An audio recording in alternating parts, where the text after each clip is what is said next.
Hey everyone, Genome here. I want to come at you with a quick video that has to do with editing. I've actually had a few questions as of late about editing in general and green screen in particular. So I've kind of done a video about this, but it was like a year and a half ago. I could probably do a little bit better now. And I'm going to give you a quick, bare bones way of doing or taking the mystery out of green screen. It's not hard, but you know, it all starts to seem rote after all if you didn't have time. So it can seem a little intimidating at first, but let me tell you something, it is easy.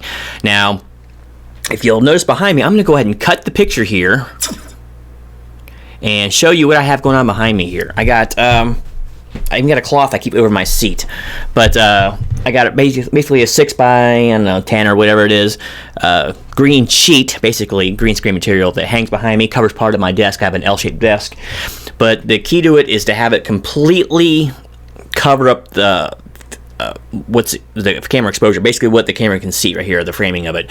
Now you can edit out some things if it doesn't go quite to the edge or whatever in your software, but it's beyond this. Suffice it to say, you want it to cover up as much as the field of view that the camera has as you possibly can. So that's the first key, right? Alright, so for this section, I'm going to actually record this on another software, but so I'm basically going to show you how you make green screen backdrops for various different kinds of file types, right? So up here I have a couple static ones, like just regular JPEGs, right?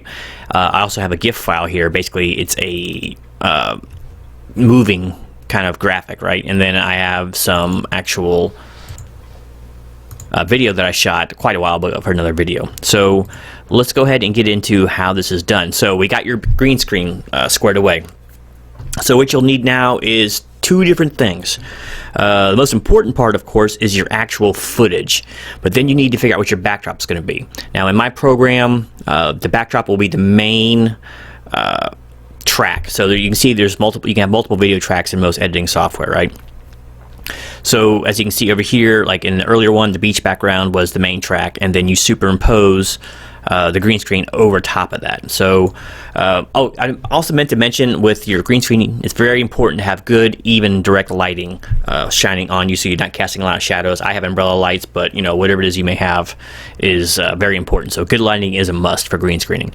So let's go ahead and start with an easy one. Let's go ahead and start with a regular photo file. All right, so there's just the regular old JPEG here. That's a mangrove snake, and I went ahead and took the liberty of shooting some miming. I'm going to turn the volume of it off, just so I have some backdrop here. Now, as you can see, all of my stuff is still green, so we need to turn that off. We need to turn on the option of green screen here. So here we go. Some places it's called chroma key. In this program, you go right to the green screen. So on this one, in Filmora Screen 10, I right click on the actual track, go to green screen. It greens by default. As you can see, it started already opaque back there, but we're going to need to do a little more because you can still see a bit of the sheet there or whatever. So we're going to take this offset here and drag it over until everything is green is supposed to be disappeared has disappeared, right? Now, a lot of times when you do this, it'll start bleeding into your clothing or whatever. As you can see, it starts to pixelate there.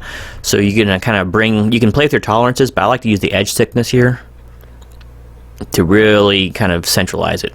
Now, you can see also how big I am, and it's covering up what's in the back there. So I'm actually going to manipulate that to make it look like I'm about to get my body eaten by this mangrove snake. And there we have it. So now, when I play the video, I am in front of said snake and or background. So that part's exceptionally easy. So, but you can do so much more. You can, of course, change photos. And let's just go ahead and do another static shot here. I'm going to drop that back down. I could cut it there, but whatever.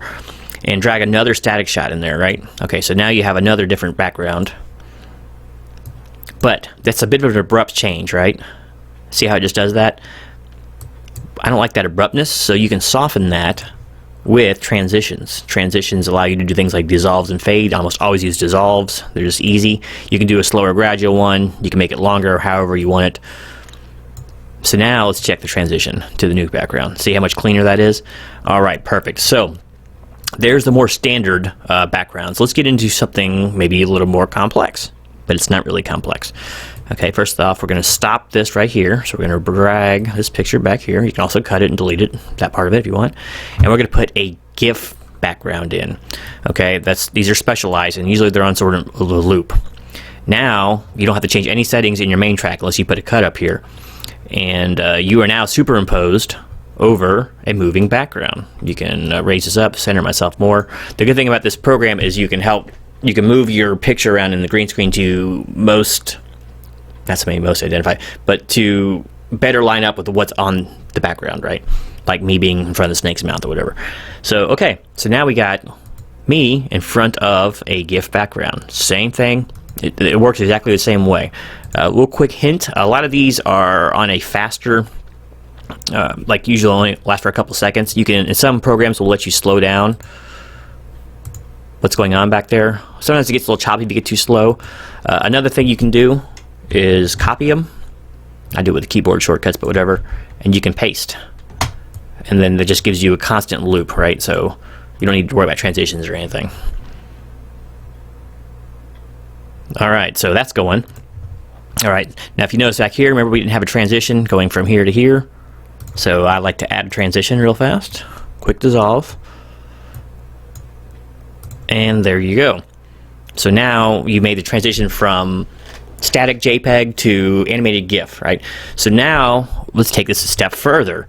You can actually have two different videos going on, and people who are used to B-roll and all that, you have two completely separate video tracks that you can put on there. So let's go ahead and get into that next. So we got coming to the end of that GIF there. So let's go ahead and put in some footage here of Betsy out in the garage, by the way, a while back when I did an opening.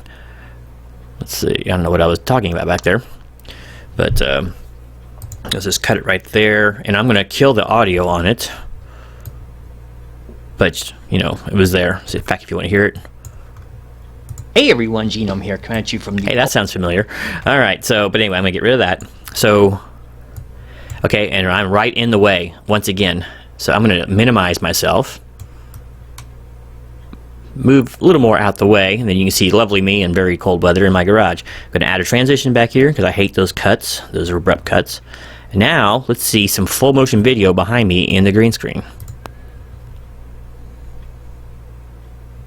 And there I am. So, video upon video upon video. I mean, you can get pretty deep with this stuff, and the sky's the limit, and really the only limit is your imagination on what you can do. So, yeah, that's the most simple way I can put it, is you got two tracks going on, you need to have full green screen coverage behind you, good lighting, and then you need an editing software that allows you with two tracks, multi-tracking, and it has to allow, of course, green screen or chroma key functionality.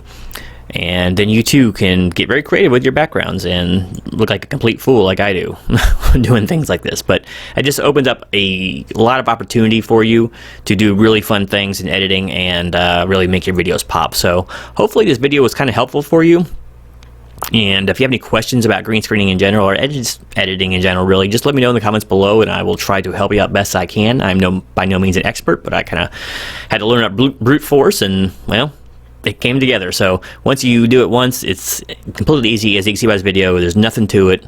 It's just don't be intimidated by it. It's really the only important keys are having the actual green screen, the lights, and the software to do it in. After that, it's all easy and just basic editing. So anyway, thanks again for watching. Until next time, this is Genome, imparting that really, really, really green knowledge.